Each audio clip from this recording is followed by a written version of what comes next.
संस्कृत भाषा ज्ञान चैनल में आपका बहुत बहुत स्वागत है। जैसा कि मैंने आपको बताया था, स्वर संधि के 3 भेदों को आपको पढ़ा दिया गया। पहला दीर्घ, दूसरा गुण और पहला दीर्घ, दूसरा गुण और तीसरा वृद्धि। आज हम चौथे संधि की प्रकार की चर्चा करेंगे, जिसका नाम है यण संधि। यण संधि के नियम क्या है, उसके सूत्र क्या है, आइए फटाफट हम देखते हैं।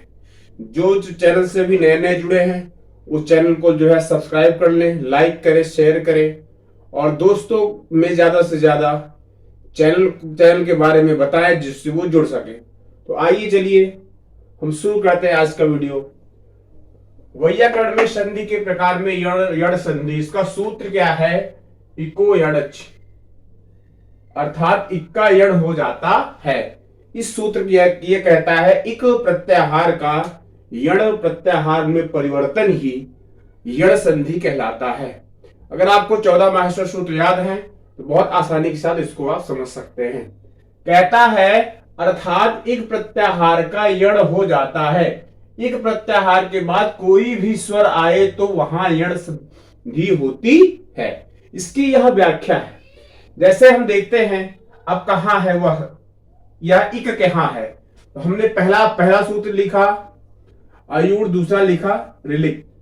इसको लिखने के बाद हम इक प्रत्याहार को बनाना है, तो जहां से ई होगी वहीं से हम प्रत्याहार बनाएंगे। तो अक प्रत्याहार मैंने यहां पे लिखा है, लेकिन इसको लिखना क्या चाहिए, इक प्रत्याहार। थोड़ा सा मिस्टेक, इक प्रत्याहार। तो इक प्रत्याहार के अंतर्गत ई आएगा, उ आएगा, री आएगा और ली आएगा। ड़ा और का की गणना नहीं की जाती है, लास्ट में मैंने आपको बतलाया है प्रत्याहार बनाते समय। तो ये 4 मिल गए, कहता है उसका यण हो जाता है। यण का क्या होता है, हैवरट लड। तो ये हैवरट लड जो सूत्र है यह मध्य से लिया गया हुआ है। अब इसमें देखते हैं क्या क्या होता है। तो हैवरट में जब यण हम प्रत्याहार बनाएंगे तो या, वा, रा और ला, ये 4 मिलेंगे हमको। या मिल गया, वा 3, यहां 3 है, चौथा ये ला, 4 मिल गए, या, वा, रा और ला। अब देखिए परिवर्तन कैसे हुआ इसमें। परिवर्तन 4 वर्ण उसके हुए, 4 वर्ण इसके। परिवर्तन भी इन चारों में ही होगा। क्या होगा परिवर्तन, आइए हम देखते हैं। तो ई का परिवर्तन या में हो जाएगा, उ अगर है उसका परिवर्तन वा में हो जाएगा, री है तो रा में, और ली है तो ला में इसका परिवर्तन हो जाता है। लेकिन ली की जहां तक बात की जाए, इसके उदाहरण बहुत ही कम मिलते हैं। इसका पहले संस्कृत में प्रयोग कहीं कहीं किया जाता था, अब तो संस्कृत में भी इसका प्रयोग बिल्कुल नगण्य के बराबर है। तो ज्यादातर आपके या, वा और रा वाले ही पूछे जाते हैं, ली वाला तो पूछा ही नहीं जाता है। तो आइए देखते हैं किसको जोड़ने से क्या क्या बनता है। यहां पे लिखा गया है अर्थात इक प्रत्याहार के बाद यण प्रत्याहार हो जाना ही जो है यण संधि कहलाता है। इक प्रत्याहार जब यण में परिवर्तित हो जाए, जैसे ई का या में परिवर्तन, उ का वा में परिवर्तन, री का रा में परिवर्तन, ली का ला में परिवर्तन। तो चलिए आइए देखते हैं कैसे वह परिवर्तन होता है। उदाहरण के माध्यम से समझने का प्रयास करते हैं। अगर आपको वीडियो समझ में ना आए तो आप कमेंट कर सकते हैं, सर समझ में नहीं आ रहा, मैं दोबारा से रिपीट कर दूंगा, आपको प्रॉब्लम बिल्कुल भी नहीं आने दूंगा। अब उदाहरण देखिए, एक एक उदाहरण फटाफट देखते जाइए। जैसे यदि धन अप बराबर यद्यप शब्द बना है। यदि में आप देख रहे हैं दा पे छोटी की मात्रा लगी है और अप में आ है। जब छोटी ई और छोटा आ जुड़ते हैं तो क्या बनता है, या बना। किसके कारण, क्योंकि यहां पे आपको बतलाया गया है ई के स्थान पर क्या हो जाएगा, या हो जाएगा।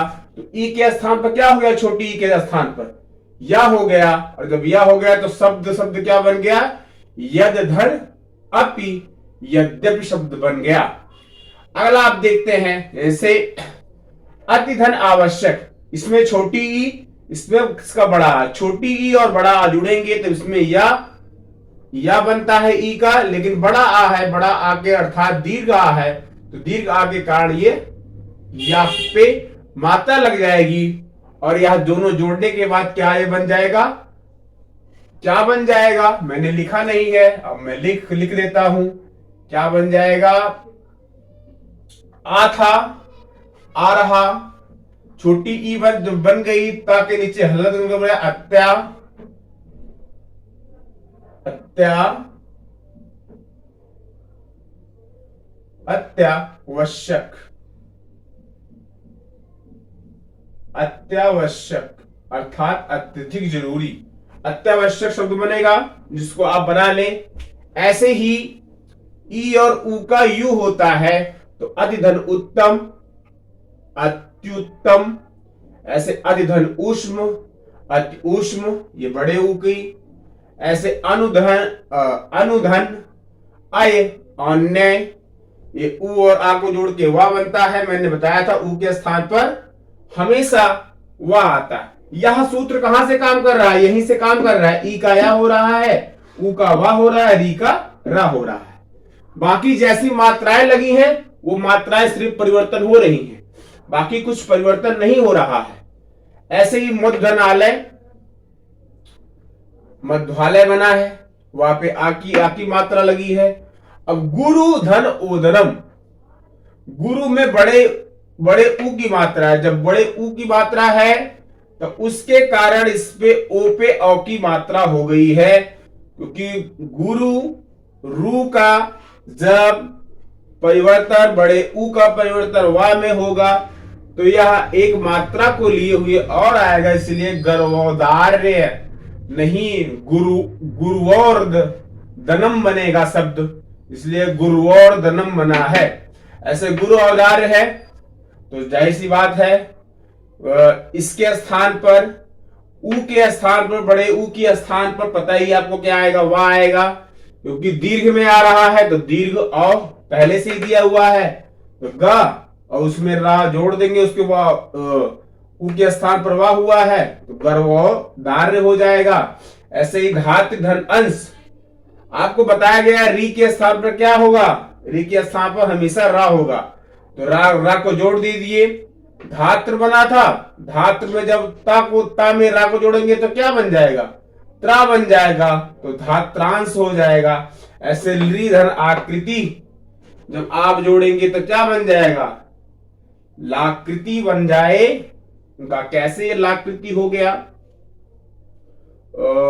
ला धन आ, री का क्या होता है, रा होता है, री का ला होता है। लेकिन अब देखिए लाकृति कैसे हुआ है, री का ला हो जाना, री का ला हो जाना, मैंने बताया था ना, री का ला हो जाना, यह कौन सी है, उस ली का ला हुआ है, उस ली का क्या हुआ है, ला हुआ है। तो कहने का मतलब इसका प्रयोग जो है संस्कृत में अब भी होता है, जो मैं कह रहा था संस्कृत में नगड़ के बराबर है, नगड़ नहीं है बल्कि कहीं ना कहीं इसका प्रयोग अब भी होता रहा है। ये देखिए, ये लाकृति का जो उदाहरण है, यह ली का परिवर्तन किसमें हुआ है, ली का परिवर्तन ला में हुआ है। यह परिवर्तन कहां पे हुआ है, ली का ला में। या थोड़ा मैंने तेजी से पढ़ाया, मुझे भी पता है कि बहुत तेजी से पढ़ाया गया, शायद कुछ बच्चों को कम समझ में आया हो। अगर समझ में ना आया हो तो प्लीज आप कमेंट के माध्यम से बताएं कि सर समझ में नहीं आ रहा है, एक बार उदाहरण आप दोबारा से करवा दीजिए। उदाहरण मैं आपको कुछ और दोबारा से करवा दूंगा, लेकिन नियम तो यही है, उदाहरण भी इसी प्रकार से आपको समझाए जाएंगे। दोबारा से मैं एक एक उदाहरण को और अच्छे से समझा दूंगा अगर आपको समझ में नहीं आया होगा तो। अगर आ गया है तब तो बहुत ही अच्छी बात है, अगर नहीं आया है तो दोबारा से बताया जाएगा। आप सभी छात्रों का, मेरे अनुजों और अग्रजों का और विशेष रूप से मेरे गुरुजनों का हृदय से मैं आभार व्यक्त करता हूं और अपने गुरुओं को अभिनंदन करता हूं और अपने बड़ों के श्री चरणों में प्रणाम करता हूं, अनुजों को प्यार श्रेय देता हूं और छात्रों का विशेष रूप से बहुत आभार व्यक्त करता हूं, और वह चैनल से जुड़े हुए हैं, नित्य प्रतिदिन पढ़ रहे हैं, यह मेरे लिए अत्यंत जो है सौभाग्य की बात है। सहृदय बहुत बहुत धन्यवाद। जय हिंद, जय भारत, वंदे मातरम। बहुत बहुत धन्यवाद।